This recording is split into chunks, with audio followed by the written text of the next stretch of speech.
Здравейте отново! В това демо видео ще ви покажа как да импортирате парцели от Shapefile. Изберете Моите парцели от менюто в ляво.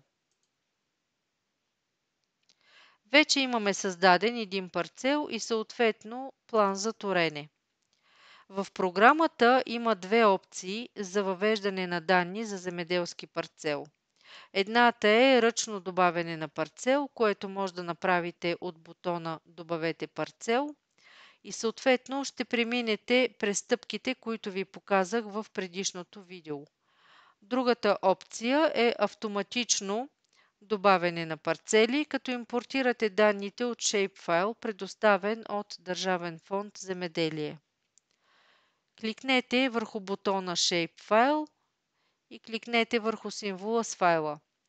От тук изберете файла, който е записан предварително на вашия компютър. Виждаме, че парцелите се изтеглиха в програмата, но все още не са импортирани. В полето Стопанство въведете името на вашето стопанство. Аз избирам лад найтроджен. Следващата стъпка е от квадратчето вляво да изберете тези парцели, които искате да бъдат качени в програмата. Тук може да изберете само някои парцели или да изберете всички парцели, като кликнете върху квадратчето до име на парцела. Избрали сме всички парцели и за да ги качите в програмата, кликнете върху бутона "Импортиране" най-долу вдясно. Това са всички импортирани от Shapefile парцели.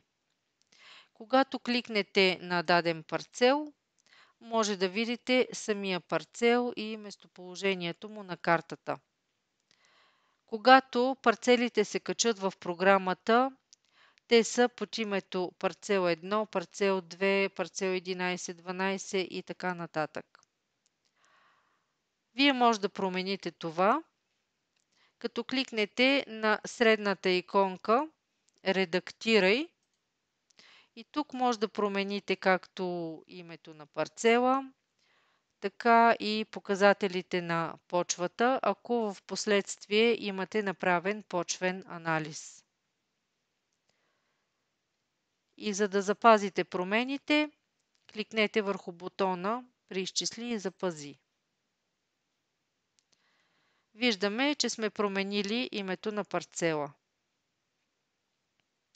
В последното демо видео ще ви покажа как да създадете сеитбооборот на даден парцел. Благодаря за вниманието и успех в планиране на торенето с NutriGuide.